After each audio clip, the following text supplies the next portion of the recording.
Mussolini boasted and bragged, talked of power.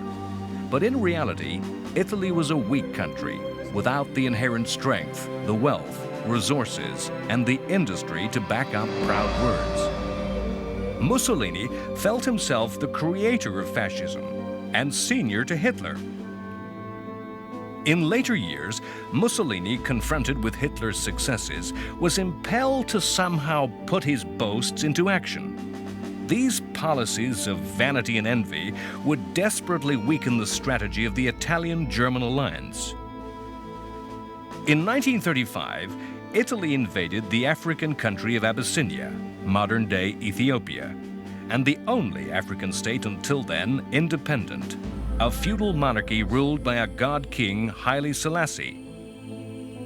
The two countries had fought in the 19th century, when Italy had been defeated by an African army. Mussolini wanted revenge.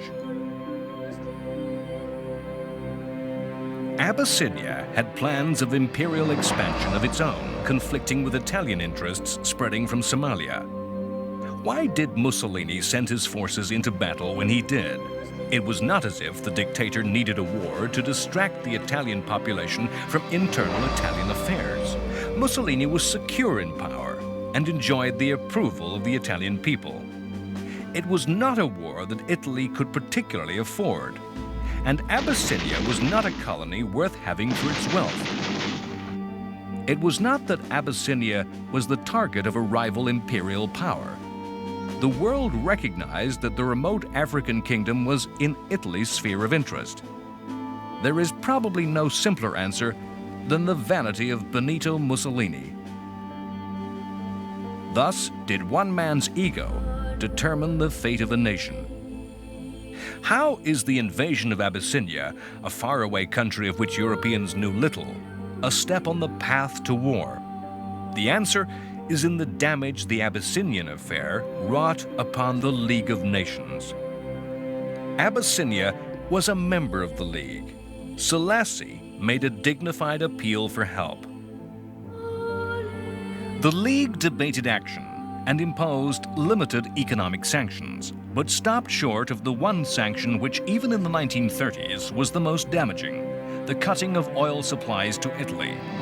Before any further action could be taken, the League was presented with the fait accompli of an Italian victory. Mussolini proclaimed the Italian king, the new emperor of Abyssinia.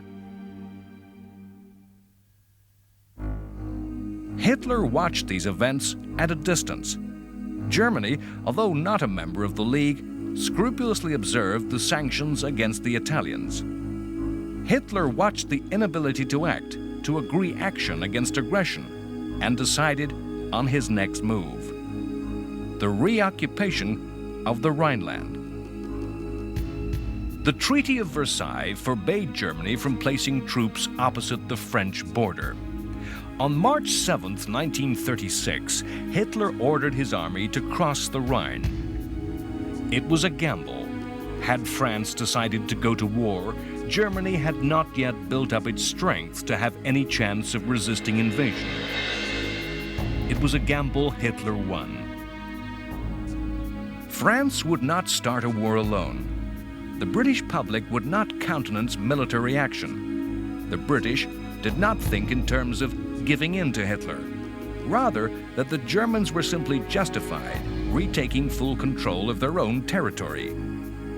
The reoccupation of the Rhineland has been described as the real end of World War I and its aftermath.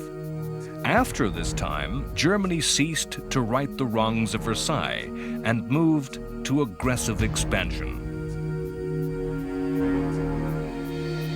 From the perspective of generations later, it's hard to realize the novelty of Hitler's tactics in the international politics of the 1930s. The whole ethos after World War I was disarmament and arms control, a world where politicians hid their strength, said they had less guns, tanks, and aircraft, where nations hid the fact that they were building larger ships. In 1934, in the British Parliament, there had been angry exchanges between Prime Minister Baldwin and maverick backbencher Winston Churchill over the true size of the German Air Force.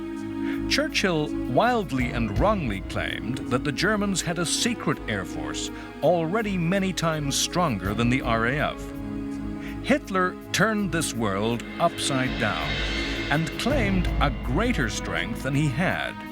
In a paranoid climate of alleged secret forces, nobody ever suspected a country would overstate its strength.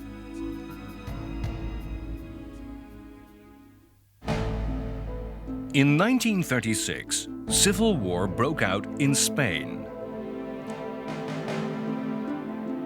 In 1931, Spain, an old-fashioned, traditional country, had become a republic, and a process of change and reform begun. Conservative Spain was alarmed by the changes, and in 1936 the election of a government of communists and socialists caused elements of the army to break out in open rebellion. Whether this revolt was part of a grand fascist conspiracy is doubtful. The Spanish generals were too aware of their country's long history as a great power to be anybody's puppets. Rebel leader Francisco Franco was not a fascist, rather an old-fashioned conservative who valued patriotism and religion. A man who looked to the values of the past rather than some revolutionary future. Yet the Italians and the Germans supported Franco, sending planes, soldiers, and arms. Both desired to discredit democracy and used Spain as a testing ground for new weapons. Neither was prepared to risk war over Spain. Both were prepared to back down had Britain and France opposed the fascist intervention. Neither of the democracies wanted to become involved. Both feared the war would grow into a general European war. Once again, Hitler bluffed, and the democracies backed away. Soviet Russia supported the Republican government out of solidarity with the communists, who increasingly came to dominate the direction of the Republican War, and also out of a hard-nosed decision to create mayhem on the far side of Europe, distracting and dividing would-be enemies. The war might have ended quickly with defeat of Franco's rebels had the democracies supported the legitimate government. It might have ended quickly had the strict neutrality Britain and France imposed been likewise observed by the fascists and communists. As it was, the fighting dragged on for 3 more years. 3 years of increasing brutality on both sides. Franco's troops killing anyone of even the most liberal opinion. A third of Spain's clergy, monks, nuns, and priests were killed for their faith by the Republicans. The Spanish Civil War has gained a special place in history. To this day, no account seems capable of telling the story of Spain without partisanly refighting the battles. The mythology of the International Brigade, the few thousands of young left-wing idealists from the democracies who joined to fight fascism, paints the war in a romantic light. But Spain represented a conflict as isolated from Europe as the country itself. Subsequent history shows Spain remaining resolutely neutral in the European war. If there was a Nazi plot, Hitler gained little benefit.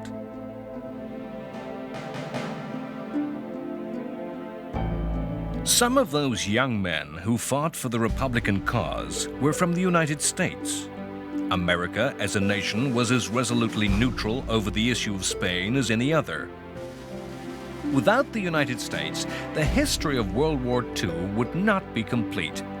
But America is the empty space upon the world stage of the interwar period.